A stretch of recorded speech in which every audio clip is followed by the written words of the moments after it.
Good morning, children. Now I'll invite Sir, Chairman Sir, to come and share a few words with us. Ma'am, Director Ma'am, everyone please share Fateh of Vaheguru Ji. Vaheguru Ji ka Khalsa. Waheguru ji Ki Fateh. Once again, Vaheguru Ji ka Khalsa. Waheguru ji Ki Fateh. It's better now. Okay, the main purpose of that, like why going to have a special assembly today, and I want to be a part of this. The reason is simple. You guys, most of you, aware about that Valentine Day, and this is very important day for us. I don't know who made it, for what made it, but it's very important day if we want to live on this earth, if we want to be a part of the planet and of this beautiful world, and especially if we have a family and we have life, and let's share a few things about that way.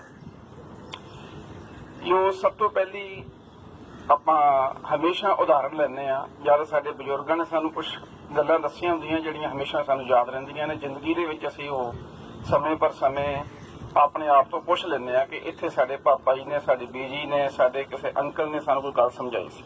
ਦੂਸਰੀ, ਜਿਹੜੇ ਬਹੁਤ ਕਿਸਮਤ ਵਾਲੇ ਆ, ਉਹ ਗੁਰਬਾਣੀ ਦੇ ਵਿੱਚੋਂ ਹਮੇਸ਼ਾ ਸੋਝੀ ਲੈ ਕੇ, ਸੇਧ ਲੈ ਕੇ ਆਪਣੀ ਜ਼ਿੰਦਗੀ ਨੂੰ ਜੀਉਣ ਦੀ ਕੋਸ਼ਿਸ਼ ਕਰਦੇ ਆ। ਤੇ ਸਿੱਖ ਧਰਮ ਇੱਕ ਐਸਾ ਨਵੇਕਲਾ ਧਰਮ ਹੈ ਜਿਹਦੇ ਵਿੱਚ ਬਹੁਤ ਹੀ ਅੱਜ ਤੋਂ ਤਕਰੀਬਨ ਵੇਖੋ ਜਦੋਂ 300 450 ਸਾਲ ਪਹਿਲਾਂ ਇਹ ਮਰਿਆਦਾ ਬਣੀ ਆ, 400 ਸਾਲ ਪਹਿਲਾਂ ਹੀ ਗੁਰੂ ਗੋਬਿੰਦ ਸਿੰਘ ਮਹਾਰਾਜ ਨੇ ਐਵਰੀਥਿੰਗ ਕਲੀਅਰ ਕਰ ਦਿੱਤੀ। ਕੋਈ ਕਿਸੇ ਤਰੀਕੇ ਚੀਜ਼ ਦਾ ਡਾਊਟ ਨਹੀਂ ਛੱਡਿਆ। ਪਹਿਲੀ ਗੱਲ, ਗੁਰੂ ਨਾਨਕ ਸਾਹਿਬ ਨੇ 10 ਜਾਮੇ ਲਏ। ਇੱਕੋ ਇੱਕ ਰਿਲੀਜਨ ਆ ਜਿਹਦੇ ਵਿੱਚ ਗੁਰੂ ਦੀ ਪਦਵੀ ਇੱਕ ਜੋਤ ਤੋਂ ਦੂਜੀ ਜੋਤ ਨੂੰ ਜਾਂਦੀ ਹੈ, ਔਰ ਉਹਨਾਂ ਸਾਰੀਆਂ ਜੋਤਾਂ ਨੂੰ ਗੁਰੂ ਨਾਨਕ ਕਿਹਾ ਜਾਂਦਾ ਹੈ। ਪੂਰੀ ਗੁਰਬਾਣੀ ਦੇ ਵਿੱਚ, ਚਾਹੇ ਉਹ ਗੁਰਬਾਣੀ ਗੁਰੂ ਨਾਨਕ ਸਾਹਿਬ ਵੱਲੋਂ ਉਚਾਰੀ ਗਈ ਹੋਵੇ, ਚਾਹੇ ਉਹ ਗੁਰਬਾਣੀ ਗੁਰੂ ਤੇਗ ਬਹਾਦਰ ਸਾਹਿਬ ਵੱਲੋਂ ਉਚਾਰੀ ਗਈ ਹੈ, 9ਵੇਂ ਜਾਮੇ ਦੇ ਵਿੱਚ ਸਾਰੀ ਬਾਣੀ ਨੂੰ ਐਂਡ ਦੇ ਉੱਤੇ ਸਟੈਂਪ ਲਾਉਣ ਵਾਸਤੇ ਨਾਨਕ ਦੀ ਸਟੈਂਪ ਲੱਗੀ ਆ। ਸੋ ਇਹ ਕਲੀਅਰ ਹੈ ਕਿ 10 ਜਾਮਿਆਂ ਦੇ ਵਿੱਚ ਗੁਰੂ ਨਾਨਕ ਸਾਹਿਬ ਪਾਤਸ਼ਾਹ ਨੇ ਇਸ ਗੁਰਤਾ ਗੱਦੀ ਨੂੰ ਤੋਰਿਆ, ਤਾਂ ਜੋ ਸਾਨੂੰ ਕਦੀ ਵੀ ਆਲੇ ਦੁਆਲੇ ਐਗਜ਼ਾਮਪਲ ਲੈਣ ਦੀ ਬਜਾਏ ਉਹਨਾਂ 10 ਜਾਮਿਆਂ ਦੇ ਵਿੱਚ year of 300 the living life ਜਿਹੜੀ ਸੀਗੀ ਉਹਦੇ ਚੋਂ ਸਾਨੂੰ ਚਾਨਣਾ ਮਿਲਦਾ ਰਹੇ। ਉਸ ਤੋਂ ਬਾਅਦ ਗੁਰੂ ਗੋਬਿੰਦ ਸਿੰਘ ਪਾਤਸ਼ਾਹ ਜੀ ਨੇ ਜਾਗਤ ਜੋਤ ਤੇ ਸਦਾ ਵਾਸਤੇ ਸਾਹਿਬ ਸ੍ਰੀ ਗੁਰੂ ਗ੍ਰੰਥ ਸਾਹਿਬ ਮਹਾਰਾਜ ਨੂੰ ਸਾਡਾ ਗੁਰੂ ਥਾਪਿਆ, ਜਿਹਦੇ ਵਿੱਚੋਂ ਸਾਨੂੰ ਇਹ ਐਗਜ਼ਾਮਪਲਸ, ਸਾਨੂੰ ਇਹ ਸੋਝੀ ਲੈਣ ਦੀ ਕਿੱਥੇ ਵੀ ਲੋੜ ਪੈ ਜੇ ਤੇ ਅਸੀਂ ਆਪਣਾ ਜੀਵਨ ਬੜਾ ਅੱਛਾ ਨਿਰਵਾਹ ਕਰ ਸਕਦੇ ਹਾਂ। ਸਭ ਤੋਂ ਪਹਿਲੀ ਚੀਜ਼, ਗੁਰੂ ਸਾਹਿਬ ਨੇ ਕਹਿੰਦੇ ਕਿ ਮਿੱਤਰ ਕੌਣ ਹੈ। ਸੋ ਸਭ ਤੋਂ ਪਹਿਲੀ ਚੀਜ਼ ਮਹਾਰਾਜ ਨੇ ਕਿਹਾ ਕਿ ਸਭ ਤੋਂ ਪਹਿਲਾ ਮਿੱਤਰ ਤੂੰ ਆਪ ਹੈ। ਜਿਹੜੀ ਸਾਡੀ ਇੱਕ ਆਤਮਾ ਤੇ ਇੱਕ ਬੌਡੀ ਹੈ, ਇਹ ਦੋ ਚੀਜ਼ਾਂ ਨੇ, ਦੋਵੇਂ ਆਪਸ ਦੇ ਵਿੱਚ ਇਹਨਾਂ ਦਾ ਤਾਲਮੇਲ ਨਹੀਂ ਹੈ, ਫਰੈਂਡਸ਼ਿਪ ਨਹੀਂ ਹੈ, ਤਾਂ we are nothing without each other. ਉਸ ਤੋਂ ਬਾਅਦ ਸੈਕੰਡ ਮਿੱਤਰ ਪਿਆਰਾ ਪਰਮਾਤਮਾ ਨੂੰ ਗੁਰੂ ਨਾਨਕ ਸਾਹਿਬ ਨੇ ਥਾਂ ਥਾਂ ਤੇ ਉਚਾਰਨ ਕੀਤਾ। ਮਿੱਤਰ ਪਿਆਰਾ ਨਾਨਕ ਜੀ, ਨਾਨਕ ਜੀ ਇਹ ਰੰਗ ਕੁਸੰਬੇ ਭੁੱਲੀ। ਜਿਹੜਾ ਦੁਨੀਆ ਦਾ ਜਿਹੜਾ ਕੁਸੰਬਾ ਰੰਗ ਸੀਗਾ, ਜਿਹੜੀ ਖਿੱਚ ਕਰਦਾ ਆ, ਜਿਹੜਾ ਬਹੁਤ ਜਲਦੀ, ਜਿਹਨੂੰ ਅਸੀਂ ਉਹ ਕਹਿ ਦਿੰਦੇ ਆ ਚਮਕਦਾਰੀ ਦੁਨੀਆ, ਜਿਹੜੀ ਸਾਨੂੰ ਜਲਦੀ ਜਲਦੀ ਕੋਈ ਗਾਣਾ ਸੁਣਦਾ ਸਾਡਾ ਉਸੇ ਵੇਲੇ ਹੀ ਪੈਰ ਉਹਦੇ ਉੱਤੇ ਜਿਹੜਾ ਚੱਲਣ ਲੱਗ ਪੈਂਦਾ। ਸੋ ਇਹ ਕੁਸੰਬਾ ਰੰਗ ਜਿਹੜਾ ਹੈ ਉਹ ਬਹੁਤ ਜਲਦੀ ਇਨਸਾਨ ਨੂੰ, ਕਿਉਂਕਿ ਆਲਾ ਦੁਆਲਾ ਸਾਡਾ ਜਿਹੜਾ ਉਹ ਕੁਸੰਬੇ ਰੰਗ ਦੇ ਵਿੱਚ ਬਣਿਆ ਹੋਇਆ, ਉਹ ਸਾਨੂੰ ਖਿੱਚਦਾ। ਤੇ ਕਹਿੰਦੇ ਮੈਂ ਉਹ ਪਰਮਾਤਮਾ, ਹੇ ਵਾਹਿਗੁਰੂ, ਉਹ ਜਿਹੜਾ ਮੇਰਾ ਮਿੱਤਰ ਪਿਆਰਾ ਸੀ, ਉਹ ਵੀ ਐਸੇ ਕੁਸੰਬੇ ਰੰਗ ਦੇ ਨਾਲ ਗਵਾ ਬੈਠਾ। ਸੋ ਉਸ ਤੋਂ ਬਾਅਦ ਧੰਨ ਧੰਨ ਸਾਹਿਬ ਸ੍ਰੀ ਗੁਰੂ ਗੋਬਿੰਦ ਸਿੰਘ ਮਹਾਰਾਜ, ਜਿਸ ਦਿਨ ਚਮਕੌਰ ਦੀ ਗੜੀ ਦੇ ਵਿੱਚੋਂ ਵੱਡੇ ਦੋਨੇ ਸਾਹਿਬਜ਼ਾਦਿਆਂ ਨੂੰ ਸ਼ਹੀਦ ਹੋਣ ਤੋਂ ਉਪਰੰਤ ਚਮਕੌਰ ਦੀ ਗੜੀ ਚੋਂ 5 ਸਿੰਘਾਂ ਦੇ ਹੁਕਮ ਦੇ ਤਹਿਤ ਗੜੀ ਛੱਡ ਕੇ ਜਾਂਦੇ ਨੇ ਤੇ ਮਾਛੀਵਾੜੇ ਦੇ ਜੰਗਲਾਂ 'ਚ ਪਹੁੰਚਦੇ। ਮਾਛੀਵਾੜੇ ਦੇ ਜੰਗਲਾਂ ਵਿੱਚ ਜਾ ਕੇ ਉਹਨਾਂ ਨੇ ਜੋ ਆਪਣਾ ਪਿਆਰ, ਉਛਾਲਾ ਆਪਣੇ ਪਰਮਾਤਮਾ ਤੱਕ ਵਾਹਿਗੁਰੂ ਦੇ ਅੱਗੇ ਪੇਸ਼ ਕੀਤਾ, ਉਹ ਵੀ ਗੁਰੂ ਸਾਹਿਬ ਨੇ ਅਗੇਨ ਪਰਮਾਤਮਾ ਨੂੰ ਆਪਣਾ ਮਿੱਤਰ ਕਿਹਾ। ਮਿੱਤਰ ਪਿਆਰੇ ਨੂੰ ਹਾਲ ਮੁਰੀਦਾਂ ਦਾ ਕਹਿਣਾ। ਸੋ ਜੇ ਸਾਨੂੰ ਗੁਰੂ ਸਾਹਿਬ ਨੇ ਇਹ ਚੀਜ਼ਾਂ, ਇਹ ਗੱਲਾਂ ਸਾਨੂੰ ਦੱਸ ਚੁੱਕੇ ਨੇ, ਤਾਂ ਮੈਨੂੰ ਲੱਗਦਾ ਕਿ ਅਸੀਂ ਦੁਨੀਆ ਦੇ ਜਿਹੜਾ ਇੱਕ ਮਟੀਰੀਅਲਿਸਟਿਕ ਵਰਲਡ ਆ ਜਿਹਦੇ ਵਿੱਚ ਪਿਆਰ ਦੀ ਭਾਸ਼ਾ ਬਹੁਤ ਛੋਟੀ ਹੈ, ਜਿਹੜਾ ਪਿਆਰ ਬਦਲਦਾ ਰਹਿੰਦਾ ਹੈ। ਉਸ ਪਿਆਰ ਨਾਲੋਂ ਉਸ ਪਿਆਰ ਨੂੰ ਜਗ੍ਹਾ ਦੇਣੀ ਚਾਹੀਦੀ ਹੈ ਜਿਹੜਾ ਪਿਆਰ ਹਮੇਸ਼ਾ ਲਈ ਨਾਲ ਚਲੇ ਜਾਣਾ। ਔਰ ਸਭ ਤੋਂ ਵੱਡੀ ਗੱਲ, ਜਿਨ੍ਹਾਂ ਨੂੰ ਵੈਲੈਂਟਾਈਨ ਡੇ ਮਨਾਉਣ ਦਾ ਕਾਫੀ ਸ਼ੌਂਕ ਹੋਵੇ, ਉਹ ਸਭ ਤੋਂ ਪਹਿਲਾਂ ਉੱਠਦੇ ਹੀ ਆਪਣੇ ਆਪ ਨੂੰ ਹੈਪੀ ਵੈਲੈਂਟਾਈਨ ਡੇ ਕਹਿਣ। ਸੈਕਿੰਡ, ਆਪਣੇ ਮੰਮੀ ਨੂੰ ਕਹਿਣ, ਆਪਣੇ ਪਾਪਾ ਨੂੰ ਕਹਿਣ, ਕਿਉਂਕਿ ਉਹਨਾਂ ਤੋਂ ਵੱਡਾ ਪਿਆਰ ਕੌਣ ਹੋ ਸਕਦਾ। ਸੋ ਖਾਸ ਕਰਕੇ ਅੱਜ ਦਾ ਜੋ ਸਮਾਂ ਸੀ, ਵੈਸੇ ਬਰਸਾਤ ਵੀ ਹੈ, ਪਰ ਫਿਰ ਵੀ ਮੇਰਾ ਮਕਸਦ ਸੀ ਕਿ ਆਪਾਂ ਸਾਂਝ ਜ਼ਰੂਰ ਪਾਉਣੀ ਹੈ, ਕਿਉਂਕਿ ਸਾਡੀ ਦੁਨੀਆ ਅਲੱਗ ਹੈ। ਇੱਕ ਚੀਜ਼ ਤਾਂ ਕਲੀਅਰ ਹੈ ਕਿ ਅਸੀਂ ਆਪਣੀਆਂ ਐਥਿਕਸ ਵੈਲਿਊਜ਼, ਰਿਲੀਜੀਅਸ ਵੈਲਿਊਜ਼ ਤੇ ਸਾਡੀਆਂ ਕਲਚਰਲ ਵੈਲਿਊਜ਼ ਦੇ ਨਾਲ ਆਪਣੀ ਜ਼ਿੰਦਗੀ ਜੀਣ ਦਾ ਇੱਕ ਆਪਾਂ ਸਾਰਿਆਂ ਨੇ ਇੱਕ ਪਰਿਵਾਰ ਬਣਾਇਆ। ਉਹਦੇ ਵਿੱਚ ਅਸੀਂ ਆਪਣੀ ਵੈਲਿਊਜ਼ ਨੂੰ ਸ਼ੇਅਰ ਕਰਨਾ ਬਹੁਤ ਇੰਪੋਰਟੈਂਟ ਹੈ। ਸੋ ਪਿਆਰ ਦੀ ਕੋਈ ਪਰਿਭਾਸ਼ਾ ਨਹੀਂ। ਪਿਆਰ ਇੱਕ ਇਹੋ ਜਿਹੀ ਚੀਜ਼ ਹੈ ਜਿਹਦੇ ਵਿੱਚ ਦੁਨੀਆ ਤੋਂ ਅਗਰ ਪਿਆਰ ਕੱਢ ਦਿੱਤਾ ਜਾਵੇ ਬਾਹਰ, ਤਾਂ ਪੂਰੀ ਦੁਨੀਆ ਖਤਮ ਹੋ ਜਾਂਦੀ। ਪਿਆਰ ਹੀ ਨਹੀਂ ਹੈ ਤੇ ਅੱਜ ਅਖਬਾਰਾਂ ਭਰੀਆਂ ਪਈਆਂ ਨੇ ਪੰਜਾਬ ਦੀ ਧਰਤੀ, ਸੂਰਬੀਰਾਂ ਦੀ ਧਰਤੀ, ਮਹਾਂਪੁਰਖਾਂ ਦੀ ਧਰਤੀ, ਜਿਹਦੇ ਉੱਤੇ ਤੁਸੀਂ ਪਤਾ ਨਹੀਂ ਬੱਚਿਆਂ ਨੇ ਨਿਊਜ਼ਪੇਪਰ ਪੜ੍ਹਦੇ ਹੋ ਕਿ ਨਹੀਂ। 3 ਦਿਨ ਪਹਿਲਾਂ ਲੁਧਿਆਣਾ ਦੇ ਵਿੱਚ ਇੱਕ ਲੜਕੀ ਨਾਲ 10 ਲੜਕਿਆਂ ਨੇ ਗੈਂਗਰੇਪ ਕੀਤਾ, ਉਹ ਵੀ ਇੱਕ ਪਿਆਰ ਦਾ ਛਲਾਵਾ ਦੇਣ ਤੋਂ ਬਾਅਦ। ਉਸ ਤੋਂ ਬਾਅਦ ਅੰਮ੍ਰਿਤਸਰ ਦੇ ਵਿੱਚ ਗਰੀਬ ਲੜਕੀ ਨਾਲ ਕਿਸੇ ਆਟੋ ਵਾਲੇ ਨੇ ਇਹਨੂੰ ਰਿਹਾਇਸ਼ ਕੀਤਾ ਔਰ ਉਸ ਤੋਂ ਬਾਅਦ ਉਹਨਾਂ ਬਲਾਤਕਾਰ ਕੀਤਾ।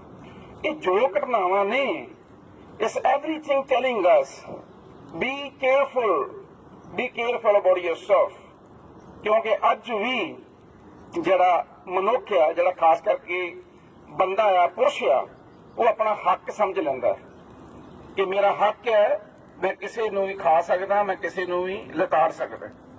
ਸੋ ਇਸ ਦੁਨੀਆ ਦੇ ਵਿੱਚ ਅਸੀਂ ਆਪਣੇ ਆਪ ਨੂੰ ਅਗਰ ਸਰਵਾਈਵ ਕਰਨਾ ਹੈ ਤਾਂ ਵੀ ਹੈਵ ਟੂ ਟੇਕ ਪਰਮਾਤਮਾ ਦੀ ਓਟ ਆਸਰਾ ਲੈਣਾ, ਆਪਦੇ ਬਜ਼ੁਰਗਾਂ ਦਾ, ਵੱਡਿਆਂ ਦਾ, ਮਹਾਂਪੁਰਖਾਂ ਦਾ, ਜਿਨ੍ਹਾਂ ਨੇ ਸਾਨੂੰ ਜ਼ਿੰਦਗੀ ਦੇ ਵਿੱਚ ਉੱਚਾ ਜੀਣਾ ਸਿਖਾਇਆ, ਸਿਰ ਉੱਚਾ ਕਰਕੇ ਚੱਲਣਾ ਸਿਖਾਇਆ, ਜਿਨ੍ਹਾਂ ਨੇ ਸੀਸ ਤਲੀ ਤੇ ਰੱਖ ਕੇ ਚੱਲਣਾ ਸਿਖਾਇਆ, ਉਹਨਾਂ ਦੀ ਅਸੀਂ ਅੰਸ਼ਿਆਂ ਵੰਸ਼ਿਆਂ ਤੇ ਉਹਨਾਂ ਦੇ ਮੁਤਾਬਕ ਅਸੀਂ ਜੋ ਉਹਨਾਂ ਦੇ ਦਿੱਤੇ ਫਲਸਫੇ ਨੇ ਉਹਨਾਂ ਮੁਤਾਬਕ ਆਪਾਂ ਜ਼ਿੰਦਗੀ ਦੇ ਵਿੱਚ ਆਪਣੇ ਦਿਨ ਗੁਜ਼ਾਰਨੇ ਨੇ। ਦੂਸਰੀ ਗੱਲ ਕਿ ਤੁਸੀਂ ਉਹ ਬੱਚੇ ਹੋ ਜਿਹਦਾ ਮੈਂ ਹਮੇਸ਼ਾ ਪਹਿਲੇ ਪੇਰੈਂਟਸ ਵੀ ਆਉਂਦੇ ਮੇਰੇ ਕੋਲ ਤੇ ਮੈਂ ਉਹਨਾਂ ਨੂੰ ਵੀ ਇਹ ਗੱਲ ਕਹਿਣਾ ਕਿ ਤੁਸੀਂ just you are not a citizen of this 21st century, ਤੁਸੀਂ ਗ੍ਰੈਂਡ ਪੇਰੈਂਟਸ ਹੋ 22nd ਸੈਂਚੁਰੀ ਦੇ। ਤਾਂ ਤੁਹਾਡੀ ਵੈਲਿਊਜ਼ ਨੂੰ ਪਹਿਲੀ ਗੱਲ ਬਰਕਰਾਰ ਰੱਖਣਾ ਤੇ ਉਸ ਦੇ ਉੱਪਰ ਜਿੱਥੇ ਆਪਣੀ ਕਮੀ ਹੈ ਉਹਨੂੰ ਪੂਰਾ ਕਰਨਾ ਬਹੁਤ ਇੰਪੋਰਟੈਂਟ ਹੈ। ਦੁਨੀਆ ਦੇ ਵਿੱਚ ਦੋ ਤਰ੍ਹਾਂ ਦੀ ਐਜੂਕੇਸ਼ਨ ਜਿਹੜੀ ਪਾਵਰ ਦੇ ਵਿੱਚ ਚੱਲ ਰਹੀ ਹੈ, ਜਿਹਦੇ ਵਿੱਚ ਮੋਸਟ ਆਫ ਦਾ ਰਿਸਰਚ ਚੱਲ ਰਹੀ ਹੈ। ਨੰਬਰ 1 ਇਜ਼ ਪਾਵਰਫੁਲ, ਜਿਹਦੇ ਅਸੀਂ ਅਮਰੀਕਾ ਦੇ ਟੋਟਲੀ ਸਾਰਾ ਜਿਹੜਾ ਸਾਡਾ ਪਲੈਨਟ ਹੈ, ਤਕਰੀਬਨ ਆਲਮੋਸਟ ਇੱਕ ਗੈਲੈਕਸੀ ਨੂੰ ਪੂਰਾ ਕੰਟਰੋਲ ਕੀਤਾ ਹੈ ਅਮਰੀਕਾ ਨੇ। ਉਹ 'ਚ ਜਿੰਨੀ ਟੈਕਨੋਲੋਜੀ ਹੈ, ਫੇਸਬੁੱਕ ਹੈ, ਟਵਿੱਟਰ ਹੈ, ਵਟਸਐਪ ਹੈ, ਐਪਲ ਹੈ, ਮਾਈਕਰੋਸਾਫਟ ਹੈ, ਵਿੰਡੋਜ਼ ਹੈ, everything belongs to US research. ਜੇ ਇਹ ਸਾਰੀ ਰਿਸਰਚ ਜਿਹੜੀ ਦੁਨੀਆ ਦੀ ਹੈ ਉਹ ਅਮਰੀਕਾ ਨੇ ਕੰਟਰੋਲ, ਪੂਰੀ ਦੁਨੀਆ ਨੂੰ ਕੰਟਰੋਲ ਕਰਨ ਦੀ ਪਾਵਰ ਵਾਸਤੇ ਕੀਤੀ ਹੈ, ਤਾਂ ਦੁਨੀਆ ਦੇ ਵਿੱਚ ਐਸੇ ਬਿਊਟੀਫੁਲ ਕੰਟਰੀ ਨੇ ਜਿਹੜੇ ਇਸ ਸਾਰੀ ਤੋਂ ਚੀਜ਼ ਤੋਂ ਅਲੱਗ ਚੱਲ ਰਹੇ ਆ। ਉਹਨਾਂ ਦੀ ਵੈਲਿਊ ਚਾਹੇ ਘੱਟ ਹੋਏਗੀ। ਇੱਕ ਛੋਟਾ ਜਿਹਾ ਕੰਟਰੀ ਹੈ, ਕਦੀ ਤੁਸੀਂ ਜਾ ਕੇ ਮੈਪ ਤੇ ਵੇਖਣਾ, ਫਿਨਲੈਂਡ। ਉਹਦੀ ਐਜੂਕੇਸ਼ਨ ਜੋ ਸਟ੍ਰੈਟਜੀ ਉਹਨਾਂ ਨੇ ਬਣਾਈ ਹੈ for the future of this planet, it's a beautiful. There's no pressure on kids over there and they have better education in 4 hours, 5 hours schooling hours. Second, Norway, Sweden, Netherlands, Germany, ਉਹ ਦੇਸ਼ ਨੇ ਜਿਹੜੇ power ਦੇ ਉੱਤੇ ਨੇ ਕੰਮ ਕਰ ਰਹੇ, ਇਹਨੂੰ ਕਿਉਰ ਕਰਨ ਦੇ ਉੱਤੇ ਕੰਮ ਕਰ ਰਹੇ ਆ ਇਸ ਪਲੈਨਟ ਨੂੰ। So we have to see all the time ਤੁਹਾਨੂੰ ਦੋਵੇਂ ਚੀਜ਼ਾਂ ਮਿਲਣਗੀਆਂ, ਸੱਚ ਤੇ ਝੂਠ, ਚਮਕ ਦਮਕ, ਤੇ ਦੂਜੇ ਪੰਨੇ ਕੁਛ ਥੋੜਾ ਬਹੁਤਾ ਸਮਰਪਿਤਪਣ ਹੋਏਗਾ, ਔਖਾ ਪਲ ਆਏਗਾ।